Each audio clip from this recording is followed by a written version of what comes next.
At the Climate Council, our energy expert has been busy writing a landmark report investigating Australia's electricity sector. Here's what we found. By the end of this decade, in less than 6 years, almost half our coal-fired power stations will be 40 years old and up for retirement or replacement.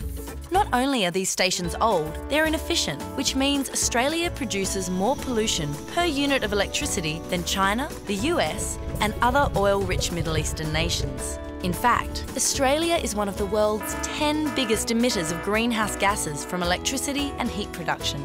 The good news is this offers Australia the opportunity to fundamentally rethink our energy system. We need to do this for 2 reasons. Because our electricity sector is ageing and inefficient, and because climate change demands that we must drastically cut our emissions. So what should we do? One idea is to continue burning fossil fuels and retrofit our ageing coal-fired power stations with carbon capture and storage technologies. But this is not really practical or cost-effective because many of our coal-fired power stations are too old to be retrofitted for CCS.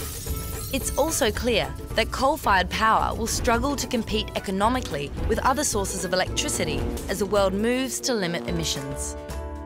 See, all across the world, renewable energy is taking off. Wind capacity is set to double worldwide by 2017.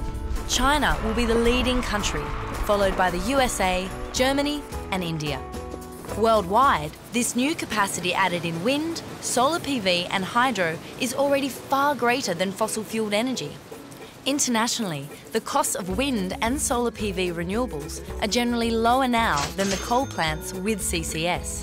It's becoming clear that competitive, low-emissions electricity is fundamental to long-term wealth creation and a healthy future for Australians.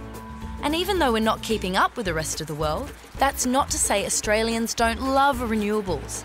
By the end of 2013, over 1.1 million Australian householders had installed solar PV on their roofs to reduce their exposure to higher power prices. 10 to 15,000 more homes add solar PV each month. It's clear, we're going to have to retire or replace many of our power stations pretty urgently because they're becoming obsolete. And it takes over a decade to plan, design, finance and build major new power infrastructure.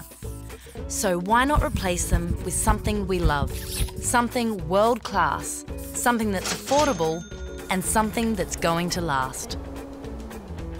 Be part of the solution. Help our experts share this important message.